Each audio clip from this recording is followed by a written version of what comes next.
Welcome to BusBiz, podcast bahas bisnis yang dipersembahkan oleh Global Sources Indonesia. Kali ini kita kedatangan seorang narasumber yang luar biasa ya, narasumber ini. Jadi beliau ini merupakan CEO ya, atau di banyak sekali usaha-usaha yang beliau punya, dan banyak juga yang nggak tahu kalau sebenarnya beliau ini juga mentor ya di banyak pengusaha-pengusaha bisnis ya di Indonesia yang udah pada sukses gitu ya. Nggak banyak yang tahu beliau ini sebenarnya ada di belakang layar gitu para pebisnis di Indonesia, mau pebisnis muda mau pebisnis yang udah kawakan, beliau ini luar biasa. Dan banyak juga ya bisnis-bisnis saya itu otomotif, kecantikan, saya juga tahu beberapa robotik sekarang juga, dan perkembangan digital saat ini itu juga udah sangat berkembang. Beliau juga terjun ya di AI, robotika, dan banyak-banyak juga proyek yang sedang beliau kerjakan.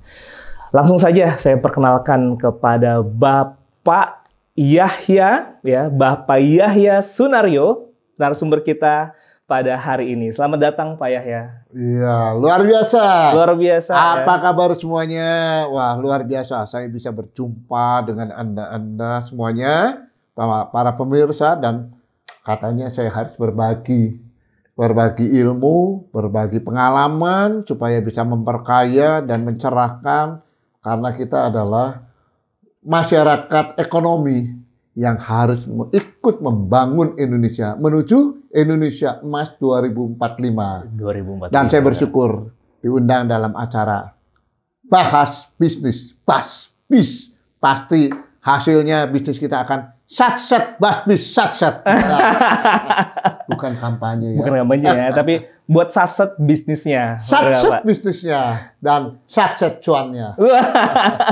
Tuh, apalagi ya Sobat Cuan. Nah, ini kita satset cuannya bersama Bapak Yahya Sunaryo. Bapak Yahya, sekarang apa Pak kegiatannya sih Pak untuk sekarang ini? Wah, kegiatan saya ini banyak ya sebenarnya. Saya sudah tidak terlalu dalam mengurusin bisnis, karena saya lebih banyak sebagai komisaris dan sebagai ya sekaligus mentor untuk pelaksana bisnis di perusahaan-perusahaan, termasuk perusahaan saya sendiri yang bergerak pertama di bidang skincare paling utama. Kemudian kedua di bidang robotik AI, autonomous robotik ya. Kita membantu banyak perusahaan-perusahaan termasuk juga di bidang manufaktur, otomotif, logistik, kemudian untuk kesehatan dan sebagainya. Kemudian juga ada di building material. Building material untuk perlengkapan rumah, pembangunan rumah, ya itu juga salah satu bisnis yang saya geluti. Selain saya sebagai komisaris sebuah perusahaan yang baru berdiri untuk memproduksi solvent atau larutan untuk menurunkan kadar karbon, emisi karbon, supaya langit kita biru. Dan ini perusahaan ini berasal dari Inggris.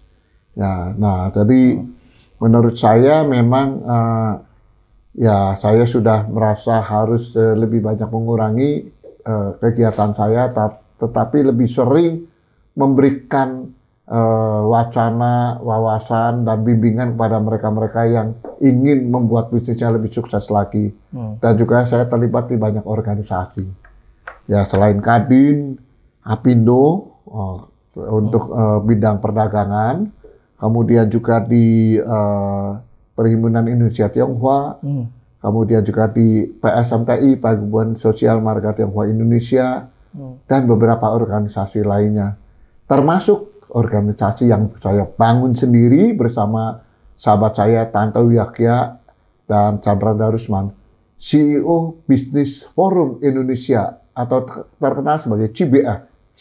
Di mana anggotanya ini para pengusaha-pengusaha papan atas cukup banyak, dan juga sejumlah duta besar diplomat kita di negara-negara lain, ada sekitar 20-an, di mana kita bisa saling bertukar informasi, baik apa yang kita bisa tawarkan ke negara tempat mereka bertugas, ataupun siapa investor yang bisa kita ajak masuk, dan terjadilah kolaborasi. Saya rasa itu kegiatan saya belakangan yang lumayan dibilang sibuk, ya santai juga. Yang penting masih sempat minum kopi, termasuk masih sempat mengisi acara BuzzBiz supaya satset buat para pemirsa. Terima kasih loh Pak Yahya. Udah di tengah-tengah kesibukannya ya, kalau kita nih udah ada pengurus Apindo, terus juga CEO Business Forum gitu, dan masih bisa mampir ke BuzzBiz Pak. Terima kasih banyak Pak Yahya. Apalagi mau berbagi ke kita. Dan kalau kita ngomong-ngomong masalah bisnis tadi Pak ya, jadi kalau bisnis itu kan tidak hanya pengalaman gitu, tidak hanya experience, tapi pada saat ini kan juga mulai berkembang era digital. Era digitalisasi ya, mulai dari sosial medianya, mulai dari penggunaan teknologinya gitu. Nah, kalau pandangan Pak Yahya untuk terutama pemain bisnis ya, maupun dia pemula ataupun dia sudah bergelut di bidang bisnis sejak lama, apa sih starting point bagi mereka itu untuk memulai dan mengembangkan bisnis mereka dan menggunakan teknologi gitu untuk mengembangkan bisnis mereka? Saya berangkat dari bisnis yang konvensional ya. Sebenarnya dulu saya awalnya adalah profesional yang bekerja di sebuah perusahaan sampai tahun 97. Saya sampai ke tampuk pimpinan. Karir saya dimulai dari marketing sampai ke tampuk pimpinan perusahaan dan memegang beberapa perusahaan dalam grup perusahaan. Kemudian saya keluar, saya menjadi konsultan. Dan sekaligus juga saya punya usaha pada saat itu. Sebagai konsultan yang berkecimpung di bidang layanan konsultasi bisnis dan marketing, saya hampir 32 tahun pada saat sampai saya mengurangi aktivitas dan kebanyakan memang konvensional dan susah untuk berubah. Jangankan berubah ke arah digitalisasi, berubah ke arah profesional juga susah. Dan yang paling fundamental itu adalah organisasi, human capitalnya, orang-orangnya. Ya. Mau berubah ke arah digital, siap atau tidak? Kalau tidak siap, wah susah. Karena ada generasi yang berbeda. Anda bisa bayangkan generasi yang X, ya, baby boomer. Baby boomers ya. Generasi X sampai sekarang generasi apa?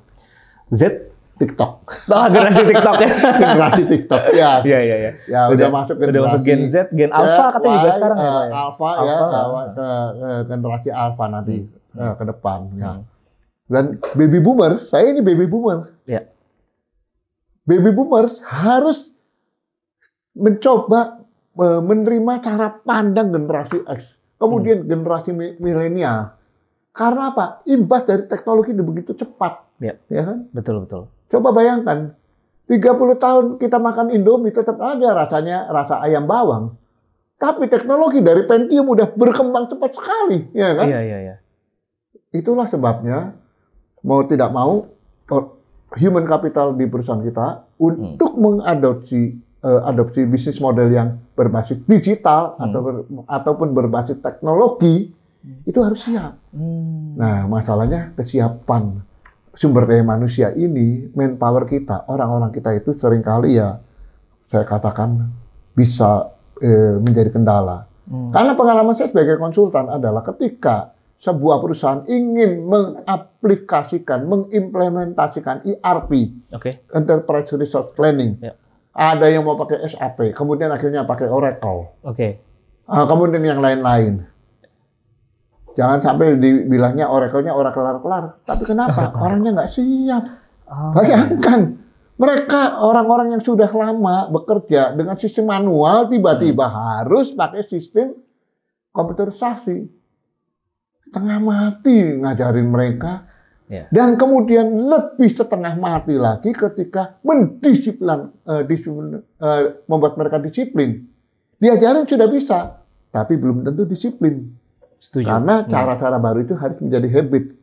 Mindsetnya harus betul-betul sudah dibongkar, jangan balik ke mindset lama. Nah, itu masalah. Dan masalah itu terjadi di Indonesia dan juga khususnya di negara-negara berkembang. Ya. Nah, apalagi negara Indonesia ini dulu jajahan siapa? Belanda. Yang diajarin apa? Pelajarannya saja kurikulumnya sudah baku, nggak ada harus hafalan, harus apa. Kreatif dan berpikir kritis ya. Iya.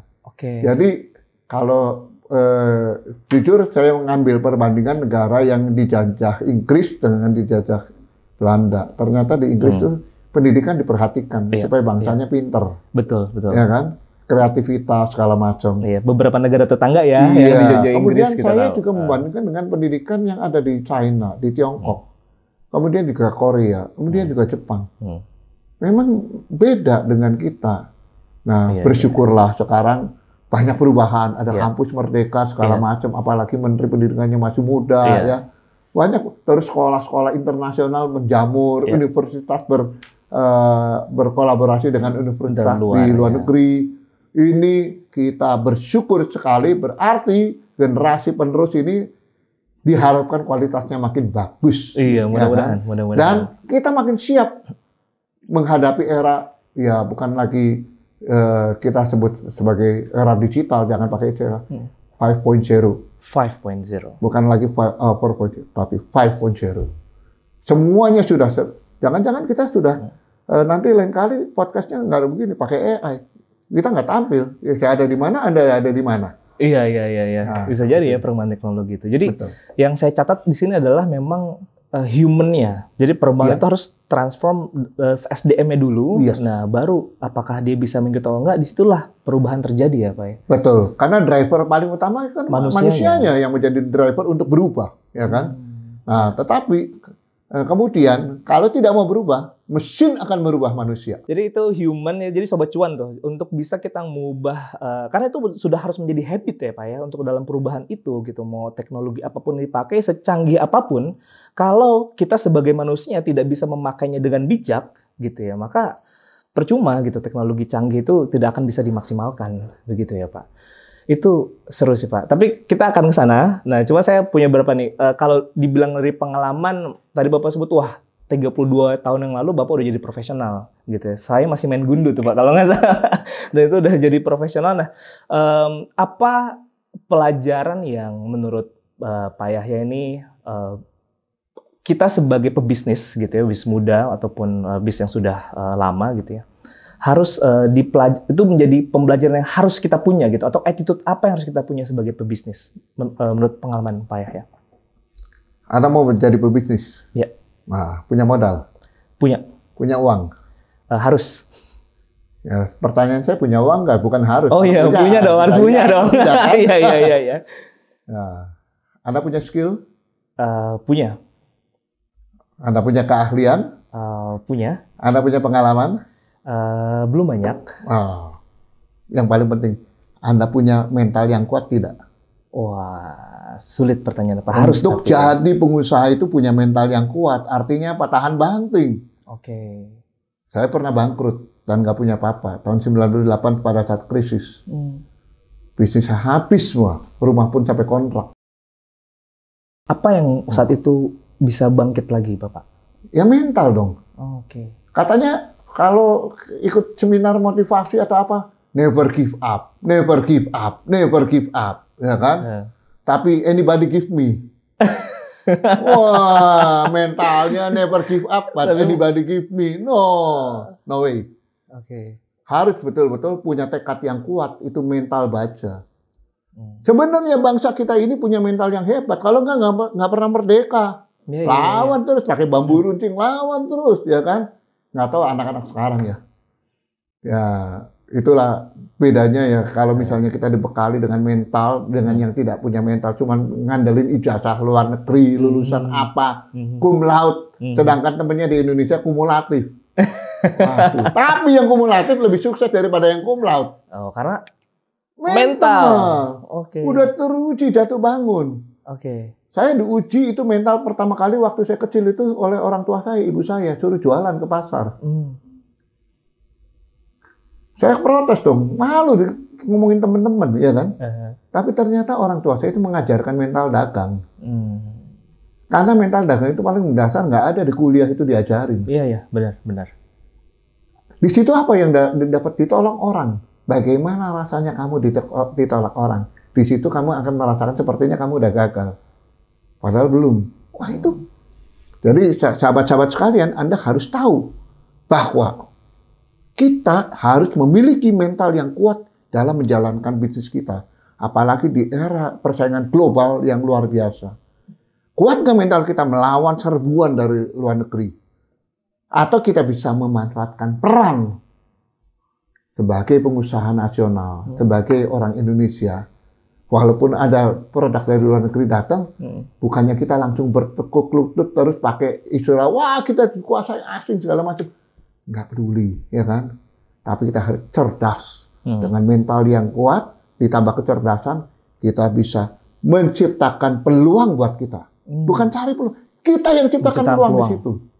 Itu yang menjadi pembelajaran dan yang sangat berharga sekali buat saya. Bagaimana mental itu lebih penting daripada segalanya, daripada uang sekalipun. Sehingga dengan mental seperti itu, saya bangkit kembali dalam waktu singkat. Wah, luar biasa. Mental ya. Jadi mental nomor satu, uang ikut ya Pak ya? Uang akan mengikuti. Kalau mentalnya nggak bagus, gampang menyerah.